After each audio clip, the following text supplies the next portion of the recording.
하나님께서 오늘도 우리에게 참 좋은 날 주신 줄 믿습니다. 하루하루 하나님의 은혜 때문에 살고 하나님께서 우리의 생명을 지켜주셔서 살아가기 때문에 무엇보다도 하나님께 감사하고 주어진 환경 속에 하나님을 바라보시는 복된 우리 여러분들이 다 되시기를 주님의 이름으로 축복합니다. 로마서 말씀은 어떻게 보면 간단한데 어떻게 보면 그 논리가 매우 어렵습니다. 그래서 사도 바울이 과연 그렇게까지 기록했을까라는 의문이 듭니다. 그런데 학자들이 이 로마서 말씀을 풀어낼 때는 일반적인 사람들이 학자들의 그 풀어내는 논리를 따라갈 수가 없어요. 그래서 논리를 따라가다가 지쳐요.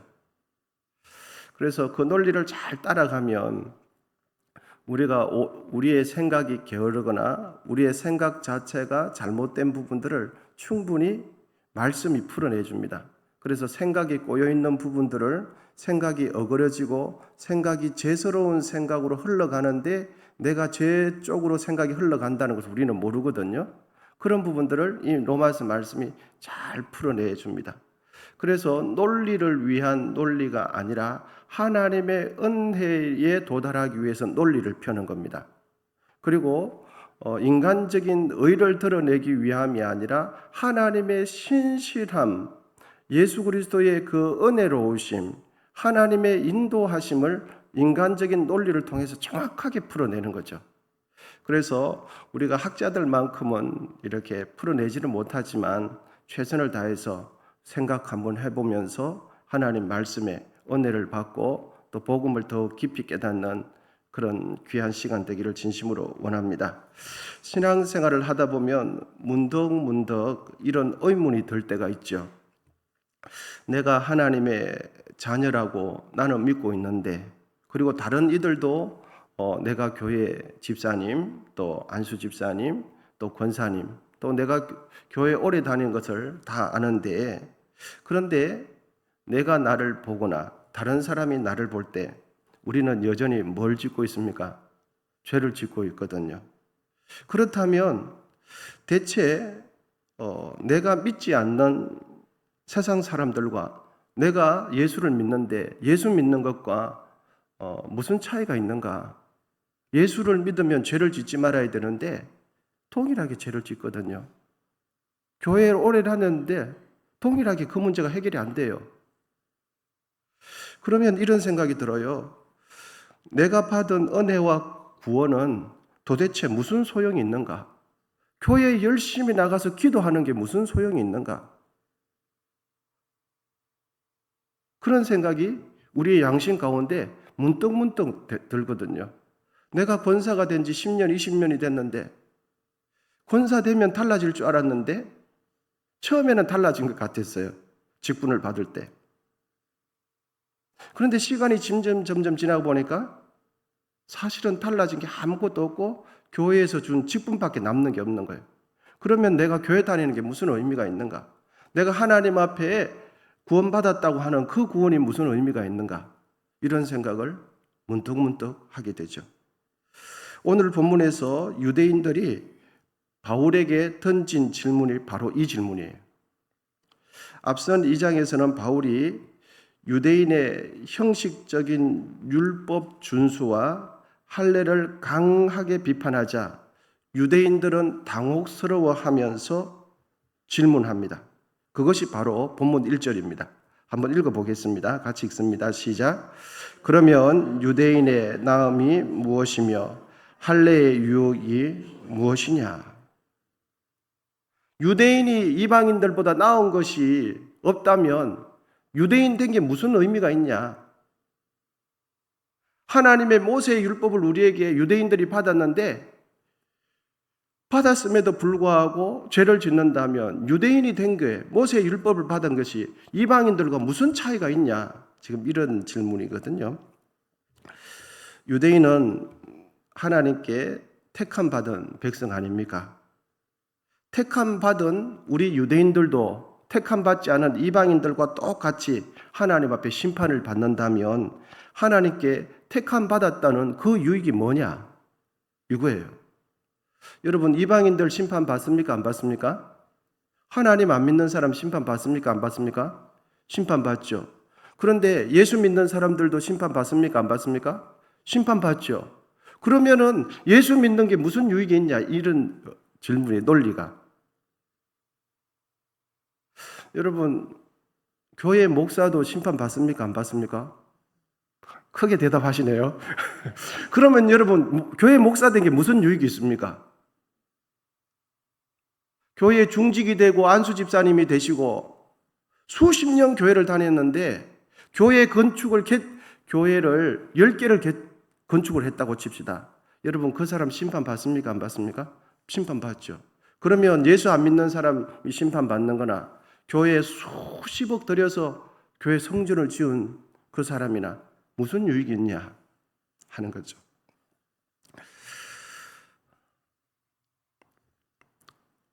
여러분, 그러면 이런 논리 가운데 다시 한번 질문을 드려보겠습니다. 그러면 예수를 믿으면서도 죄를 짓는다면 예수를 믿는 유익이 전혀 없는 것이 될까요? 새벽이라 좀 그렇죠. 질문이 이렇게. 여러분, 예수를 믿으면서도 죄를 지어요, 우리가. 그러면 예수를 믿는 유익이 우리에게 전혀 없습니까? 이게 또 질문인 거죠. 하나님께 선택된 민족 유대인들에게는 영적인 유익이 아무것도 없느냐? 모세의 율법을 받았다고 해서 유대인들이 심판받는다면 그러면 모세의 율법을 받은 유대인들은 영적으로 아무 유익이 없느냐? 이 질문입니다. 그렇지 않습니다. 이 질문에 대한 대답이 본문 2절에 있습니다. 같이 한번 읽어보겠습니다. 시작. 범사에 많으니 우선은 그들이 하나님의 말씀을 맡았음이니라. 논리가 계속 그렇게 가는 거예요. 유대인들도 하나님의 심판을 받으면 그러면 유대인이 나음이 무엇이냐? 유대인이 나은 것이 아무것도 없느냐? 그렇지 않다. 그것이 유대인이 된 것은 범사의 유익이 많습니다. 예수 믿는 사람들이 범사의 유익이 많습니다. 이런 거죠. 2절에서 맡았다는 것은 단순히 물건을 보관한다. 그런 차원보다는 저 사람을 신뢰하기 때문에 신뢰를 바탕으로 한 위탁해준다는 의미입니다. 그러니까 하나님께서 선택하신 이스라엘 백성들, 유대인들에게 큰 기대와 신뢰를 가지고 하나님의 말씀인 모세의 율법을 누구에게 맡겼다고요? 유대인들에게 맡겼다고요. 왜? 유대인들을 하나님께서 선택하기로 했는데 그들에 대한 기대감을 가지고 맡겼다는 거죠. 그러므로 구약의 이스라엘 백성들, 그 혈통적인 전통을 이어왔던 신약의 유대인들은 이 세상을 향한 하나님의 구원의 계획의 참여자이며 유대인들은 목격자가 되며 하나님의 말씀을 담지한 담지 백성이 되며 그리고 그들은 하나님의 말씀을 맡았기 때문에 그들은 하나님의 말씀을 어디에 전달할 책임이 있습니까? 세상에, 다른 민족에게, 하나님을 믿지 않는 사람들에게 하나님의 복음을, 하나님의 말씀을, 하나님이 어떤 분인지 전해야 할 의무와 책임이 있었던 거죠. 그것이 유대인들이 해야 할 역할이었어요. 이것이 혈통적 유대인에게 주어진 엄청난 우선권, 영적인 혜택이며 유익이었어요. 그러니까 유대인들은 율법을 받지 않은 이방인들보다 하나님이 어떤 분인지 먼저 아는 축복을 받은 거죠. 그리고 그 하나님의 모세의 율법을 통해서 어떻게 인생을 사는 것이 하나님 앞에 인정받는 삶이라는 것이 진리가 무엇인지 먼저 알게 된 거죠. 여러분, 예수는 믿기는 믿는데 가능하면 빨리 믿는 것이 좋습니까? 아니면 숨이 넘어가기 전에 10분 전에 믿는 게 좋습니까? 똑같이 천국 가는 건 마찬가지입니다, 여러분. 빨리 믿는 것이 좋을까요? 아니면 숨이 넘어가기 전에 10분 전에 믿는 게 좋을까요? 똑같이 천국 가거든요. 그런데 여러분, 이 세상에 남은 인생 평생 죄를 짓다가 10분 전에 예수 믿는 거라 평생 어렸을 때부터 하나님 말씀대로 젊었을 때부터 하나님 뜻대로 살다가 그렇게 천국 가는 거하고 완전히 다른 이야기예요. 그래서 예수는 가능하면 언제 믿으라고요? 빨리 믿는 게 좋아요. 젊었을 때 힘이 있을 때 주의 일 충성하는 거죠. 유대인들도 똑같습니다. 그들은 하나님의 말씀, 복음을 먼저 하는 아주 특별한 복을 받았어요. 그런데 유대인들은 하나님의 말씀, 모세의 율법을 우리가 맡았다는 이 특권만 주장할 뿐 그에 따른 의무와 책임은 하지 않은 거예요. 야, 나는 하나님께 택함 받았네. 우리 민족이 수많은 열방 중에서 하나님께서 딱 꼬집어서 우리 민족 선택받은 선민이라고 해줬네. 이것만 했지 하나님의 선택받은 백성으로서 해야 할 역할은 전혀 안 한 거죠. 이것이 우리에게 적용해보면 나는 구원받았으니까 열심히 나는 구원받았다고 하는데 하나님께서 일찍 구원해 주셨으면 일찍 구원해 주신 이유가 있을까요? 없을까요? 있죠. 그런데 그거는 하지 않고 나 구원받았네. 예수 안 믿는 사람 당신은 속으로 내가 말은 하지 않지만 당신은 어디 간다고요? 그렇죠. 그러면서 나는 영적인 우월의식에 사로잡혀서 착각 속에 살아가는 거죠. 그런데 예수를 먼저 믿으면 내가 이 믿은 진리를 믿지 않은 이들에게 전해야 할 그 책임과 의무와 전도자의 사명을 아무것도 안 하는 거예요.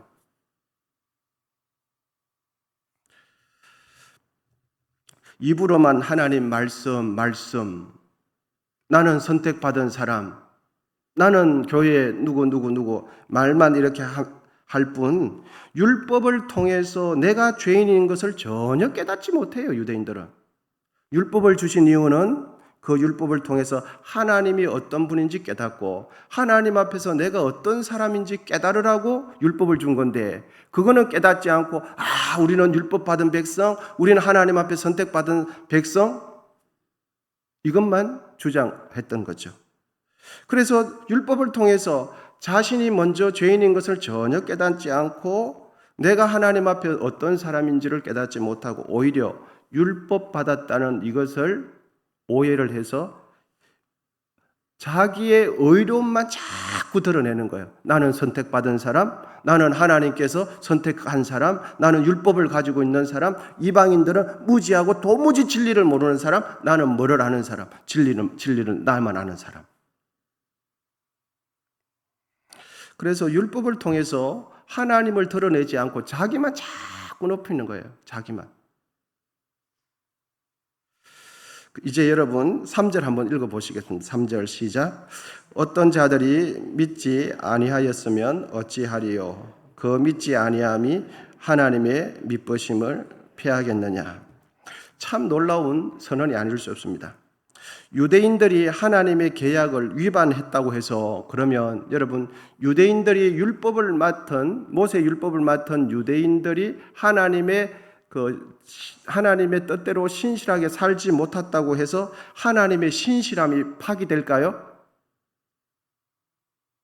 다시 말씀드리면 율법을 맡은 유대인들이 하나님의 뜻대로 살지 않았다고 해서 하나님의 신실함이 파기될까요? 아니에요. 그 말씀이 오늘 읽은 3절이에요. 바로 그때 이제 3절 그러면 다시 한번 읽어보겠습니다. 3절 시작. 어떤 자들이 믿지 아니하였으면 어찌하리요? 그 믿지 아니함이 하나님의 미쁘심을 패하겠느냐? 유대인들이 하나님의 뜻대로 살지 않았다고 해서 하나님의 신실하심이 무너지고 파기되겠냐고요? 아니지요. 그때 사도 바울은 단호하게 그럴 수 없느니라 말씀을 합니다. 이 세상의 계약은 대부분 쌍방간의 쌍무 계약입니다. 여러분 한쪽이 약속을 어기면 다른 한쪽도 자동적으로 한쪽이 약속을 계약자들끼리 어기기 때문에 자동적으로 파기가 돼요. 세상에서 가장 친밀한 무촌이라는 부부지간도 예외가 아니지요. 한쪽이 먼저 결혼 서약에 대해 위배되는 행동을 하면 정당한 이혼 사유가 있을 때는 그 결과 이혼은 성립이 되죠. 하지만 하나님의 신실하심에 대한 이 약속은 유대인들의 불성실, 그들의 죄악이 하나님의 신실하심을 무효화할 수 있을까? 유대인들이 죄를 지었다고 하나님께서 죄를 지은 하나님이 될 수 있느냐 하는 겁니다. 사람이 죄를 지었다고 해서 하나님까지 그 죄가 오염이 되겠습니까, 여러분? 오염이 안 돼요. 왜냐하면 사람은 거짓될지라도 하나님은 영원히 참되시기 때문에. 우리가 하나님을 배신하고 등을 돌릴 때조차 하나님은 하나님 자신의 이름 때문에 변함없이 미쁘시고 변함없이 신실하십니다. 우리는 하나님의 등 돌릴지라도 하나님은 우리와 상관없이 영원토록 신실하신 분이에요. 하나님의 미쁘심은 인간의 변덕스러움의 행위에 따라서 움직이지 않아요. 변동되지 않습니다. 아무리 이 세상의 교회가 잘못되고 목회자가 잘못되고 중직자가 잘못됐다 할지라도 하나님께서 잘못되겠냐고요. 그렇지 않죠. 어떤 이들은 이런 궤변을 늘어놓습니다. 그러면 나의 연약함이 만약에 하나님의 의로움을 드러낸다면 죄를 더 지으면 되겠네요. 죄가 있는 곳에 하나님의 은혜가 더 가득 차다면 죄를 더 많이 지어서 은혜를 더 많이 받으면 되겠네요. 이런 궤변을 늘어놓습니다. 여러분, 은혜를 더 받기 위해서 죄를 더 많이 지으면 됩니까? 더 큰 은혜, 더 큰 회개를 하기 위해서 죄를 더 많이 지어요. 이런 궤변을 늘어놓는 거죠. 그 본문이 바로 5절과 6절이에요. 우리 5절, 6절 같이 한번 읽어보겠습니다. 시작. 그러나 우리의 불의가 하나님의 의를 드러나게 하면 무슨 말하리요? 내가 사람이 말하는 대로 말하노니 진노를 내리시는 하나님이 불의하시냐? 결코 그렇지 아니하니라. 그러면 하나님께서 어찌 세상을 심판하시리요? 정말 하나님의 뜻을 모르는 사람들은 영적으로 이렇게 하나님의 의중을 전혀 모르는 사람들은 이런 식으로 말을 한다는 거죠. 그러면 은혜 더 받기 위해서 죄를 더 많이 지으면 되겠네요. 이런 식으로 말을 한다는 거죠. 여러분, 본문의 핵심은 명확합니다. 우리의 상태가 어떠하든지 하나님의 의로우심, 하나님의 미쁘심, 하나님의 신실하심은 어떠한 경우에도 훼손되지 않습니다. 할렐루야. 어떠한 경우에도 하나님의 의로우심과 거룩하심은 인간에 의해서 훼손되지 않아요. 우리는 매일매일 넘어집니다. 하지만 그때마다 여러분 다시 일어나면 됩니다. 그런데 사단은 우리에게 꼭 우리의 마음속에, 양심 속에 이렇게 속삭여줍니다. 너 같은 사람이 무슨 하나님의 자녀야. 하나님도 이제는 너를 포기하셨을 거야. 사단이 우리 속에 속삭여주죠. 너를 인정해 줄 사람은 아무도 없어. 바로 그때 본문의 말씀을 꼭 기억하십시오. 여러분, 우리의 연약함과 실수가 하나님의 미쁘심을 패하지 못합니다. 우리가 아무리 실수해도 하나님의 그 의로우심이 무너지지 않습니다. 아까도 말씀드렸지만 한국 교회의 매스컴이 아무리 떠들어대도 하나님의 그 온전하신 거룩함과 자비하심과 완전하심은 0.1%도 훼손되지 않아요. 사단은 우리에게 늘 속삭이죠. 여러분 이해하십시오. 너 같은 것이 뭔 중직이냐. 이런 마음에 늘 줘요. 너 몰래 술 먹지 않냐. 그런데 여러분, 우리의 연약함과 실수가 하나님의 온전하심을 무너뜨리지 못해요. 조금도 흠집을 내지 못하는 거죠. 오히려 우리의 실수와 연약함이 더욱더 하나님의 신실하심을 드러낸다는 거죠. 그러므로 여러분, 이 하루 내가 나를 붙드는 인생이 아니라 하나님의 미쁘심, 하나님의 신실하심을 붙드시기를 축복합니다. 나의 의로움에 좀 빠져있지 말아야 돼요, 우리는. 내가 생각해 놓은 정답에 우리는 빠져있지 말아야 돼요. 그런데 우리는 늘 복음을 붙든다고 생각하면서 지금까지 내가 살아왔던 그 생각 속에 내가 갇혀 있거든요. 말씀을 들을 때는 그런가 보다 하는데 교회 문 밖으로 나가면 자동적으로 나가는 순간 내 생각이 그냥 잡아버려 나를. 여러분 꼭 기억하십시오.